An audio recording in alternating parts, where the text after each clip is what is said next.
November when he checked on some of his hives in Florida. When I pulled into a bee yard in Florida, there was 400 hives of bees that 3 weeks before that looked great. And all of a sudden, here we got roughly 400 beehives that are totally empty. The bees were all gone. They're gone. I mean, where'd they go? Don't know. I mean, I literally got down and crawled around. I mean, seriously, I got down on my hands and knees and crawled around. And then there's no dead bees. There are no dead bees anywhere. I mean, you can't find any bees. They flew off someplace. And never came back? Never came home. Had you ever seen that before? No.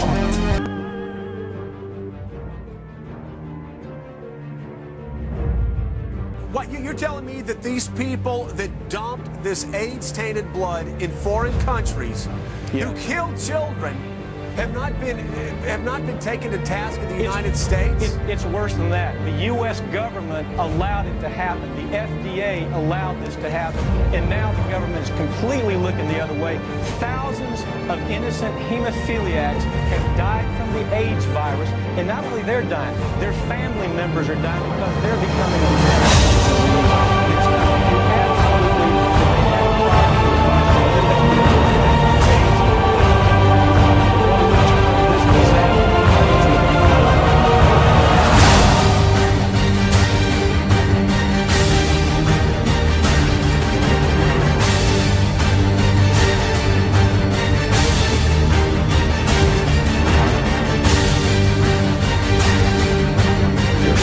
Monday's earthquake in western China was the 25th significant earthquake this year.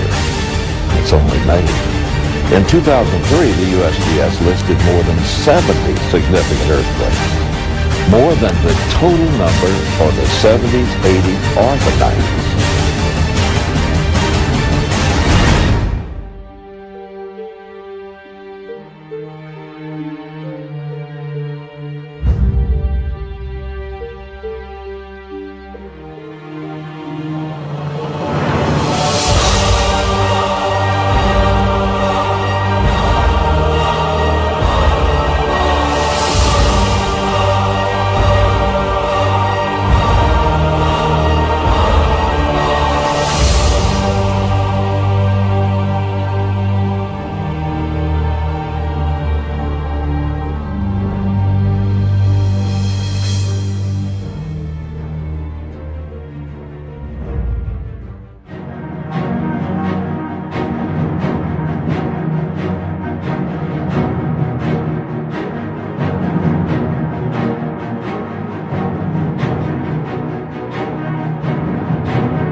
This is Aaron Russo, a filmmaker and former politician.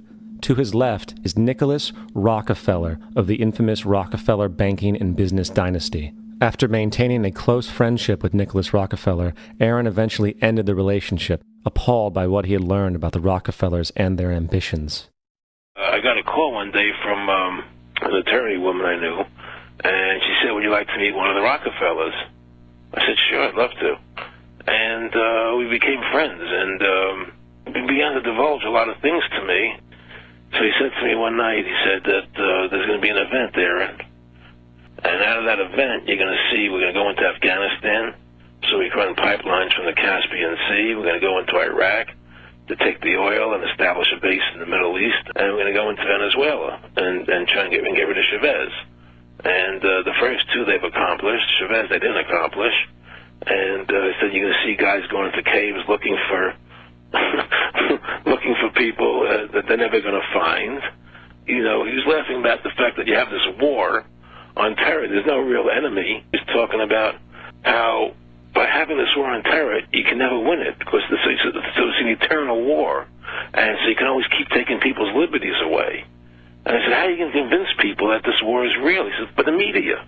The media can convince everybody it's real. I mean, you know, it's just that you keep talking about things. You keep saying it over and over and over again, and eventually people believe it. You know, you created the Federal Reserve in 1913 through lies. You create 9/11, which is another lie. Through 9/11, then you're fighting a war on terror, and now all of a sudden you go into Iraq, which was another lie, and now they're going to do Iran. You know, and it's all one thing leading to another, leading to another, leading to another. Now, I would say, what are you doing this for? What's the point of this thing? You have all the money in the world you ever want. You have all the power. I said, you know, you're hurting people. It's not a good thing. And he would say, what do you care about the people for? Take care of yourself and you take care of your family. And then I said to him, what are the ultimate goals here? He said, the ultimate goal is to get everybody in this world chipped with the RFID chip and have all money be on those chips and everything on those chips. And if anybody wants to protest what we do or violate what we want, we just turn off their chip. That's right, microchipped. In 2005, Congress, under the pretense of immigration control and the so-called war on terrorism, passed the Real ID Act, under which it is projected by May 2008, you will be required to carry around a federal identification card, which includes on it a scannable barcode with your personal information.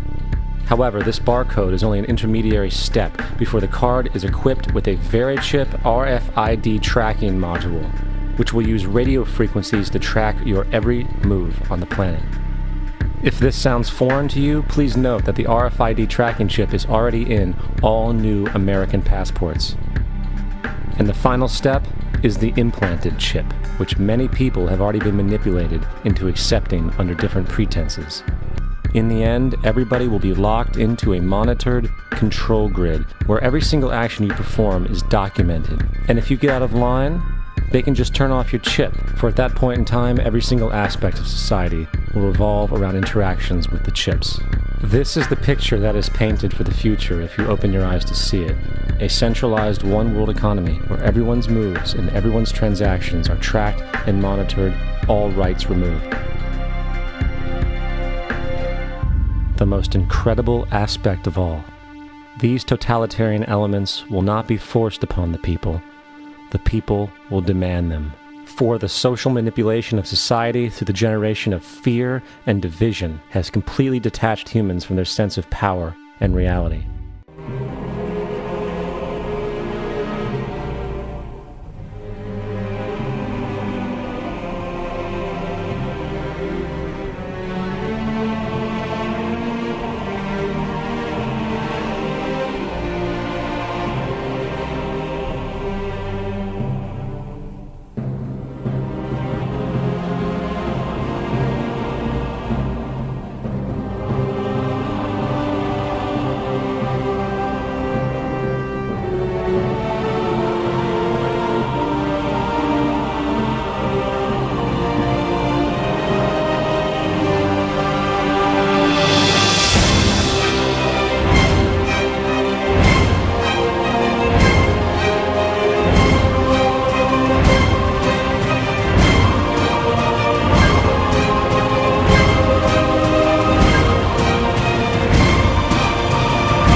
When studying ancient warnings, one would find it difficult to overlook writings from the Bible, which shockingly provide warnings of a worldwide devastation and also hint to a pole shift occurring, described as taking place before what most people refer to as Armageddon, a worldwide war for resources and survival.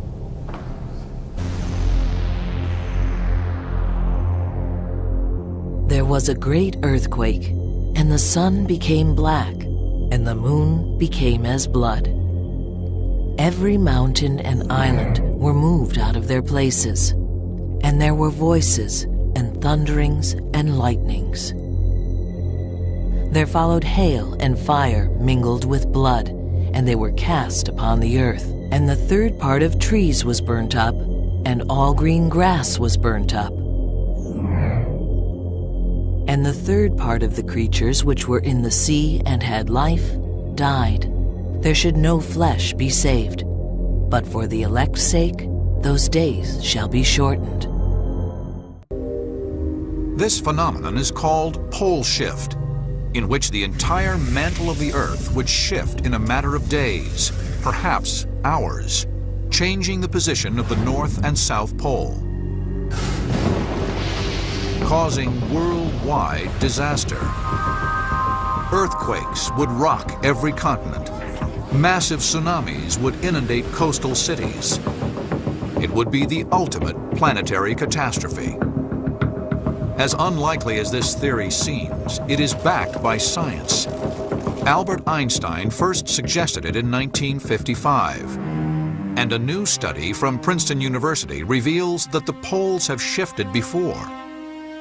The North Pole rested in the middle of the Pacific, placing Alaska at the equator. Even if this pole shift took place slowly over years, it would result in global climate change and shifting sea levels. If it took place rapidly, it would mean planet-wide disaster and mass extinction of species.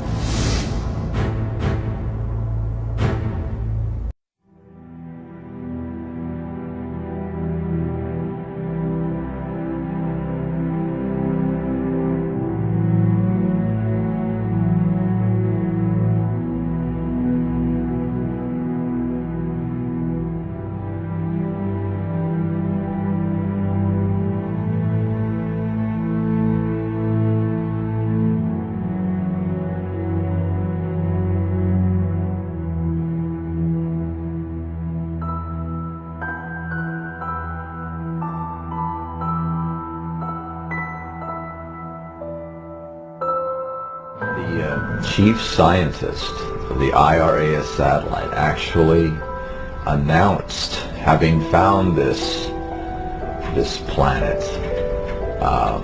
December 30th, 1983. It was picked up by 6 dailies. It made the Washington Post. It's one of those daily newspapers that picked it up. Very quickly thereafter, they wanted to make sure people understood that it was a mistake.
Alsina then speaks of another war to come, a war in which Russia slides back into communism and joins China and the Middle East.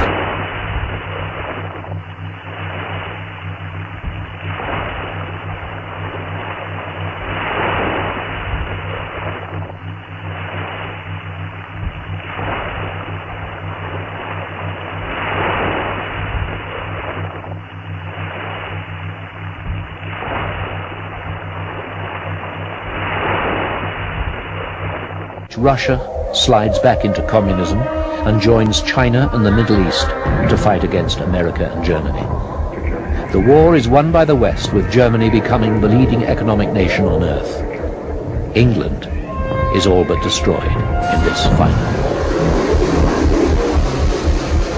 I see a great war, fast and furious. It will be fought mostly from the skies. I see weapons that we have not even dreamt of. Germs that cause sickness and electric rays that devastate the earth. Russia is creating a new USSR, and that the Americans have not abandoned their Star Wars program. In these days, Africa will fall into anarchy and mass starvation. In these days, white racism will be on the increase all over the world, especially in Europe. For the Afrikaner nation, it will be a dark time when many forces will be aligned against it. But then, he says, the Afrikaners will rise again and regain their freedom. The nation will take their destiny into their own hands. There will be a great silence before the storm.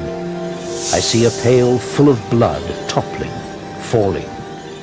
And from the pail will rise the Fierclear flag to fly again over a free nation. When will this happen? When people asked, he simply said, the time and place is known only to the Lord. But there are some indicators. In 1916, he tells his friend, there will come a time when I will be once again in the news. In those days, I see we are still fighting amongst ourselves. Then it is over, and we will have a black government. It is then that the Afrikaners' final and fiercest struggle will begin.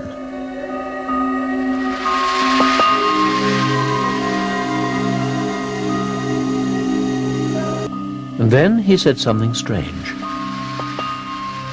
This will come to pass when the ice starts melting.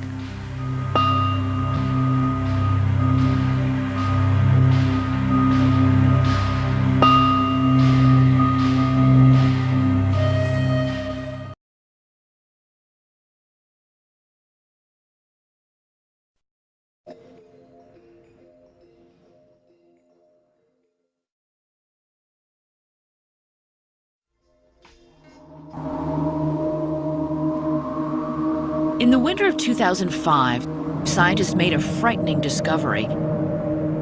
Increasing global temperatures were causing the Greenland ice sheet to melt at an alarming rate. With the help of satellite sensors, scientists saw that the glaciers had softened to the point that they risked a sudden collapse. If that happens, it would cause a catastrophic rise in sea level. If we continue on business as usual, it will be this century, and very possibly before the middle of the century. You mentioned the sea level would rise 20 feet alone if Greenland melted. How does that affect the world? Well, that kind of an increase would inundate most of South Florida, most of South Louisiana, parts of Manhattan. In the low countries of Europe, like the Netherlands and Belgium, they would be almost completely covered. In China, 250 million people would be underwater. Almost the entire nation of Bangladesh. It's even been speculated that if the sea level rise occurred fast enough, some major cities might have to be abandoned, like for instance London, because it's too complex and too expensive to build the seawalls as high as are necessary.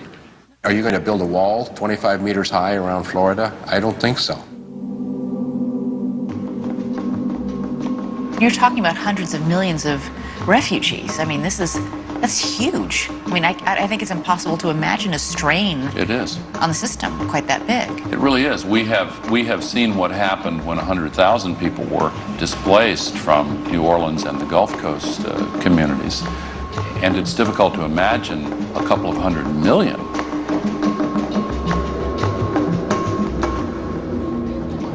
You're going to see mass migrations on a biblical scale. Obviously, the movement of people into new areas and the social ramifications of that are going to cause real problems.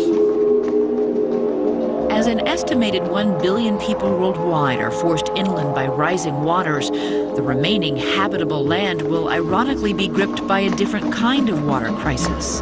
In the West, 75% of the water comes from snowpack. We're going to lose that snowpack. We've built up cities, huge cities, that depend totally on that water.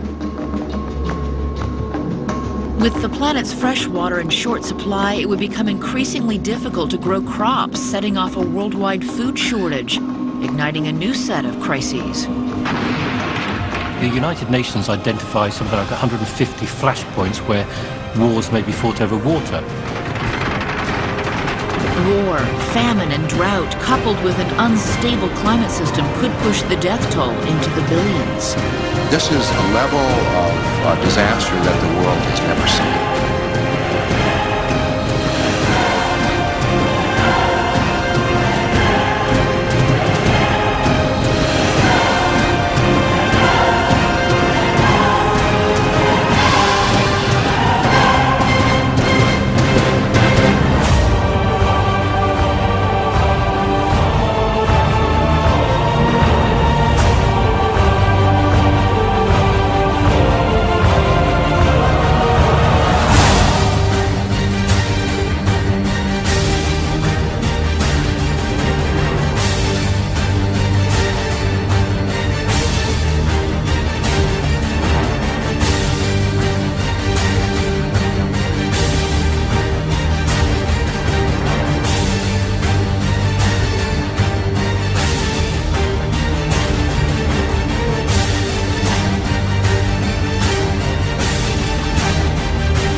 Yet Adolf Hitler is the closest we can come to understanding the Christian vision of the Antichrist.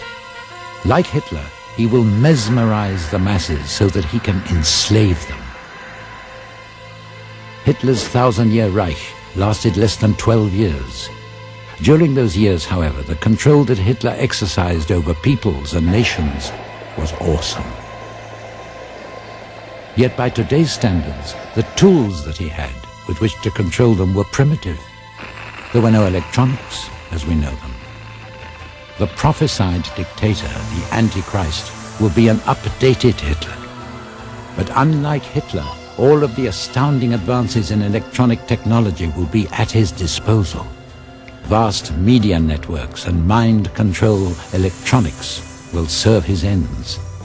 The most destructive weaponry will be his to command. And he will program humankind to do his bidding.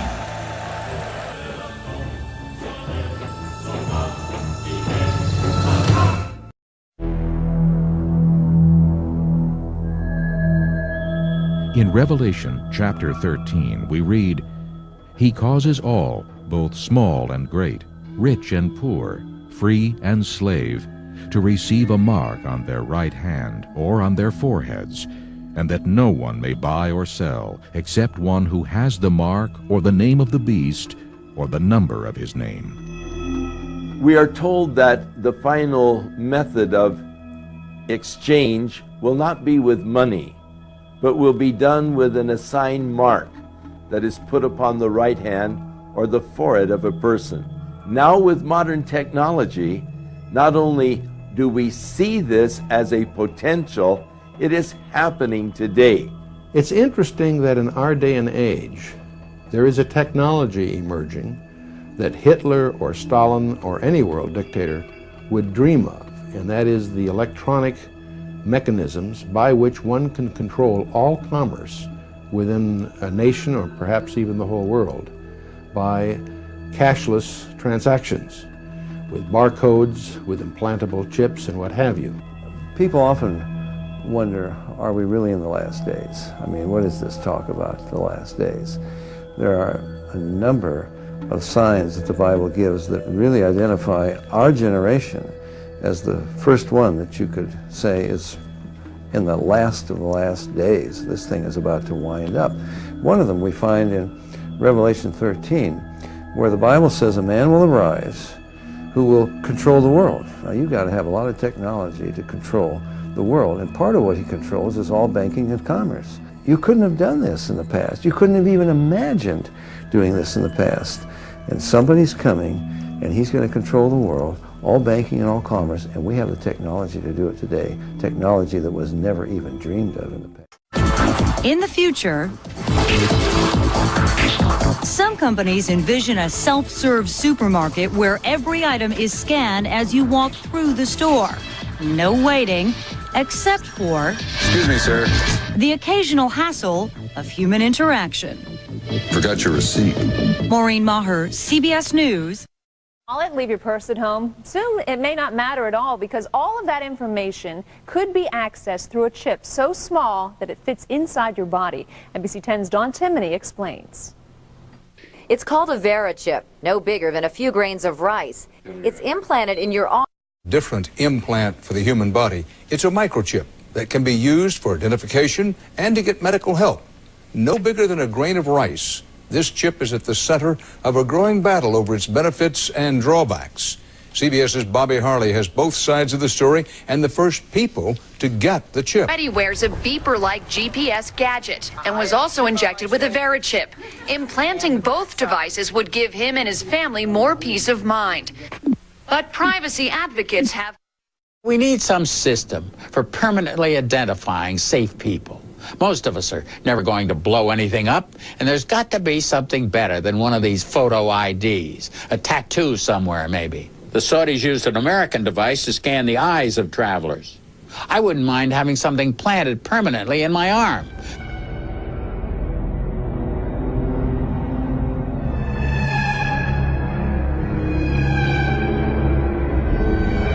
Everybody being chipped, all your money in those chips, and they control the chips, and they control people, and you become a slave, you become a serf to these people. That's their goal, that's their intention. How do I put it? It was like, what do you care about them? What do you care about those people? What difference does it make to you? Take care of your own life.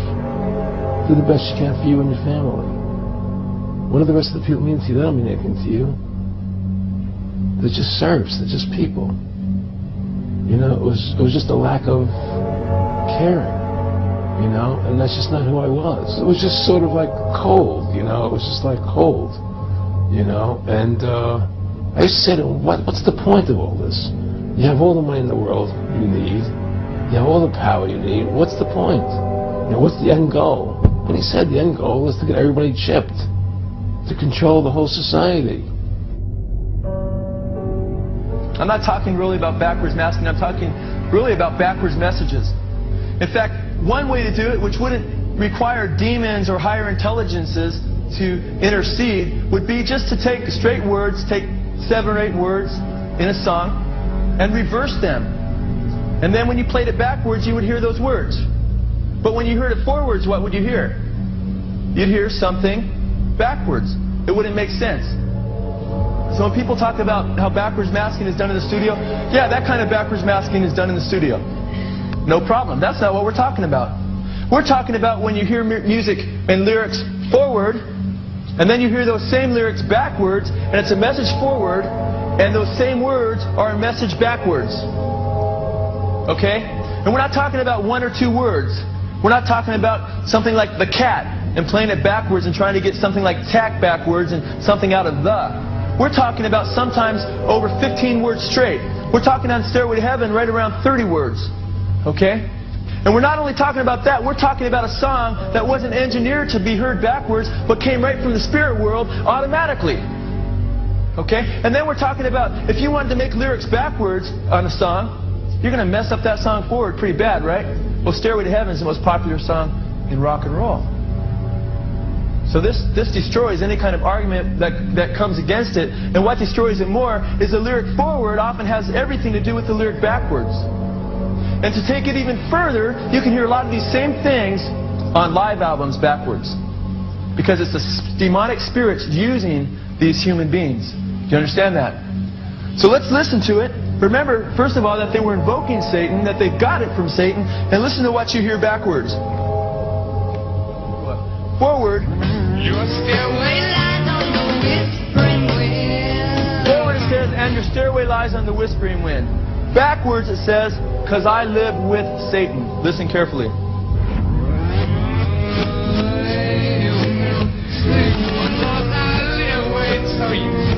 Raise your hands if you heard that. Quite clear, quite obvious. There's a lot more. Backwards it says, here's to my sweet Satan.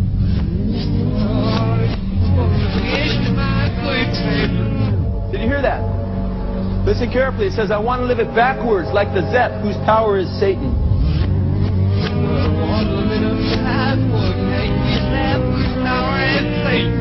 Did you hear that? Then it says, he will give you 666.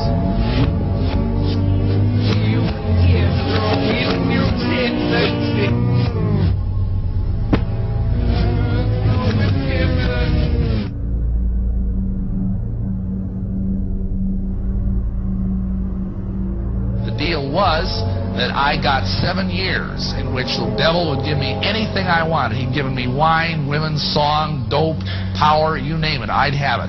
Then at the end of those 7 years, he got to kill me and take me to hell. What a deal.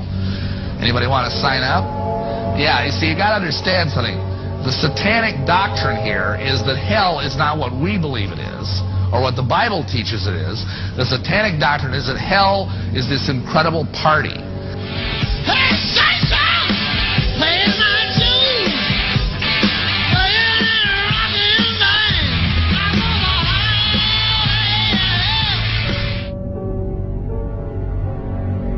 Jim Morrison, too, was into Aleister Crowley.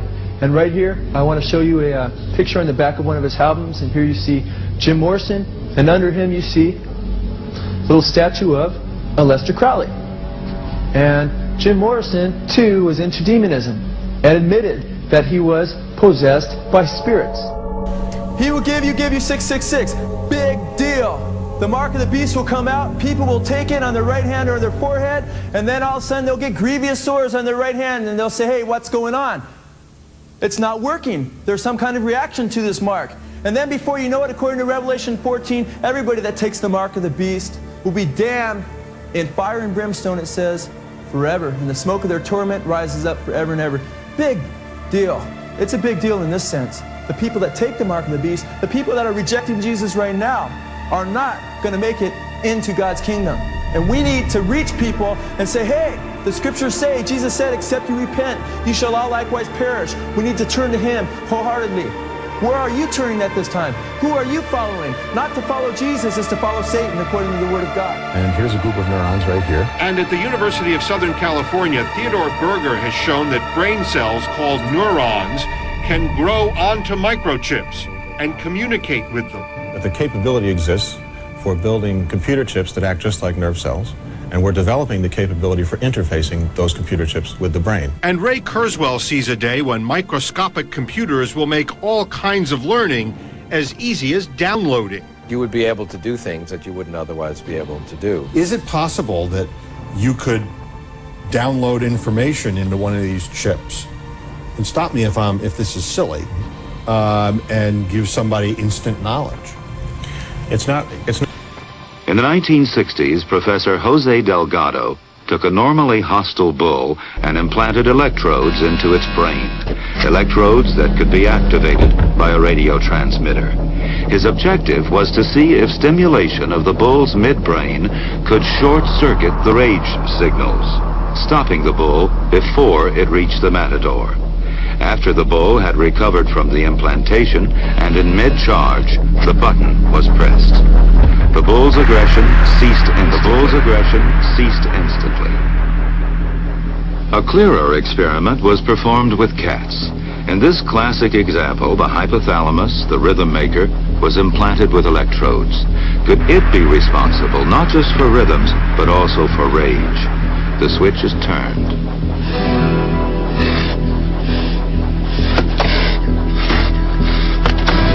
Then the switch is turned off. So indeed, the hypothalamus does control certain types of aggression. Can a microscopic tag be implanted in a person's body to track his every movement? There's actual discussion about that. You will rule on that, mark my words, before your tenure is over. Can brain scans be used to determine whether a person is inclined toward criminality or violent behavior? You will rule on that.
Yes, we can. Yes, we can. Yes, we can. Yes, we can. Yes, we can. Yes, we can. Make you say. Make you say. Make you say. Make you say. Make you say. Make you say. Make you say.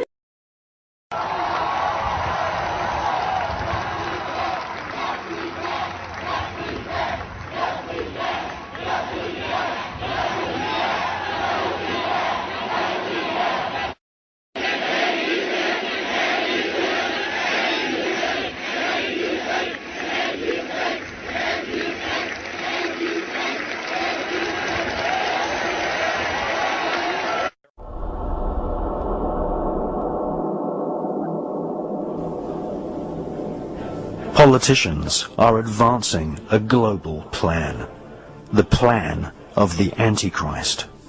This is the doctrine of Lucifer, which Freemasons, Knights Templar, and members of the Illuminati global network of secret societies follow.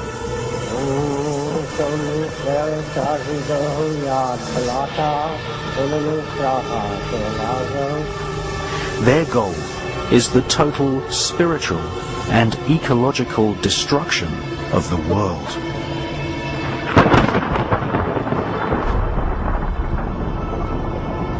They use advanced technology to spy on and kill whoever gets in their way. Which is being actually carried out right now, is to create conflict, to create wars. And through the creation of wars, several things happen. First of all, the companies which manufacture the missiles, the guns, the bullets, the uniforms, and all of the paraphernalia to do with warfare, all make huge profits. Secondly, there is a culling of the male population. Since the 1950s, we've had several reports from think tanks that feed information into the European Union, the British government, and also the American government, which are recommending depopulation. And there is several plans which we believe have been put in motion right now. And obviously war is one way of depopulating the planet.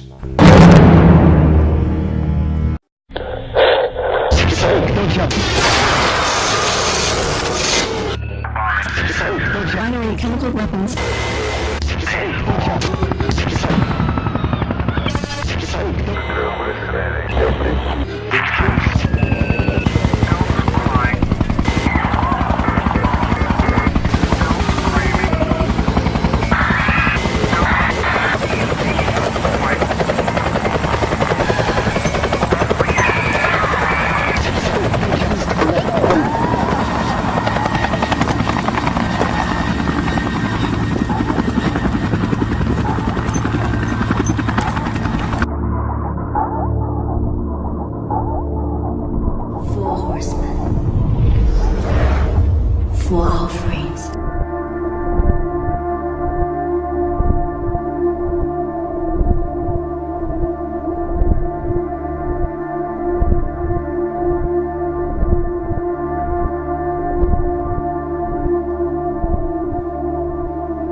Now this is an excerpt from chapter 2 of Eleanor McBean, who was a PhD, her flying swine flu expose, entitled The Flu 1918 and Now. This is a picture of the 1918 Spanish flu that killed millions.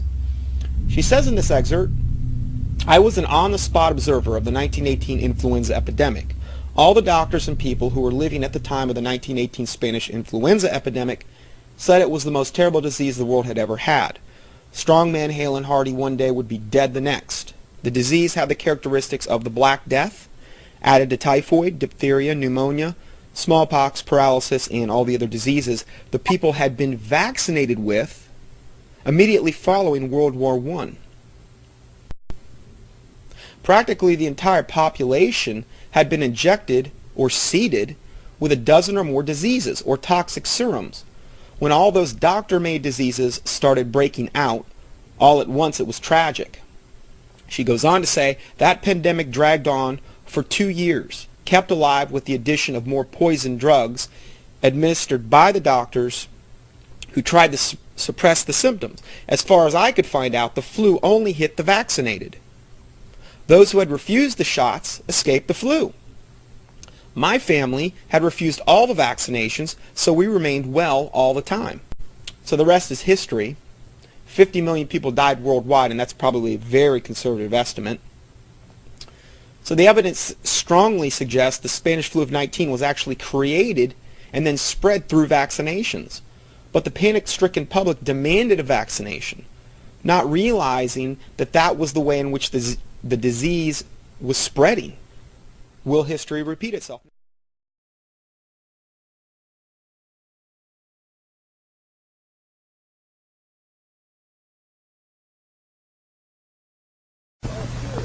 I don't need another flu shot. I had a flu shot last year. A swine flu epidemic may be coming. Swine flu shot? Well, I don't know. I've been thinking about it. It could make you very sick. Swine flu? Man, I'm too fast to let it catch me. You'll want to be protected. I'm the healthiest 55-year-old you ever seen. Hey, I play golf every weekend. Get a shot of protection. The swine flu shot. The Book of Revelation warns of an age of destruction, where planet Earth will be writhing in pain like a mother giving birth. The Book of Revelation prophesies the birth of the Antichrist, who will emerge to wield great political power across the planet. The plan of the Antichrist is very simple: famine, plague, war, total annihilation of all living creatures. This will be done, apparently, by mass killings of children around the world. Famine, pestilence, plague, and war will be used to kill thousands of children each day.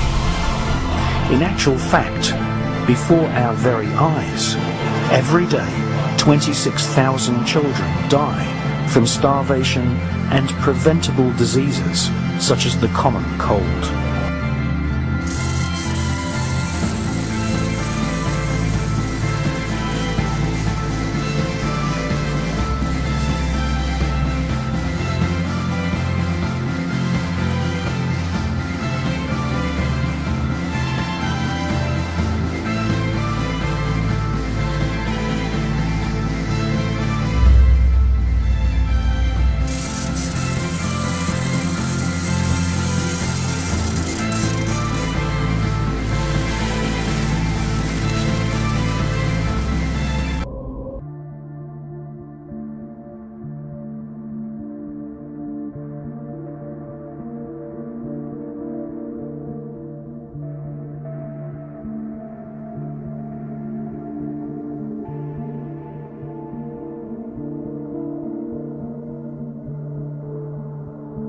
The FEMA plans to imprison American citizens have generated a lot of interest around the country in locating the potential prison camps throughout the country, or facilities that have other uses but which could be quickly used to detain large numbers of people, such as this Amtrak facility in Beech Grove, Indiana. All of these apparent security measures are particularly unusual here, because this is a very low crime area, and this facility is nothing but an old train repair station with nothing in it worth stealing. In this portion of the parking lot is a brick building, suitable for processing, next to a gate that leads right out to the railroad tracks, and all of this is contained inside a fully fenced area, now 3 layers deep in fencing at this point. This U.S. Air Force train indicates federal and military involvement. Facing the opposite direction, you can see that this area, too, is a very large fenced area with railroad track running the length of the fence and plenty of warehouses. This small building is the only way into a particular fenced area. Inside this building, we see more of the motion-activated detectors, electronic turnstiles, and prison bars. Outside this building is fencing and a cattle run section of fence, all topped by barbed wire, pointing inward, not to keep people out, but to keep people in. On the other side of the building, you'll see signs that say Red Zone, right up next to the railroad tracks that run the length of the fenced area.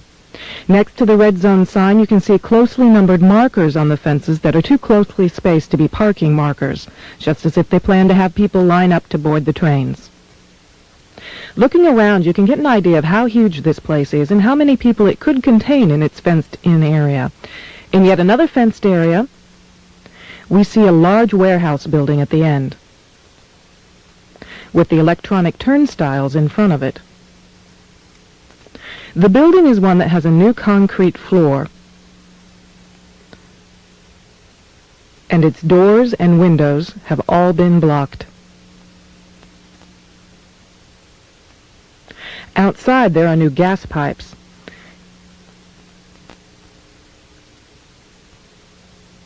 Even as we were filming, a black helicopter flew over us, observing what we were doing, which has happened many times when we have been at the facility.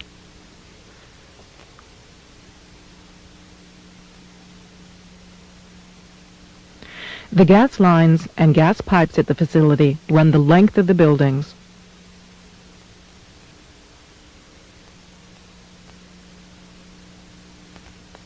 And come out at some very, very large, brand new furnaces that have been installed at the buildings throughout the facility.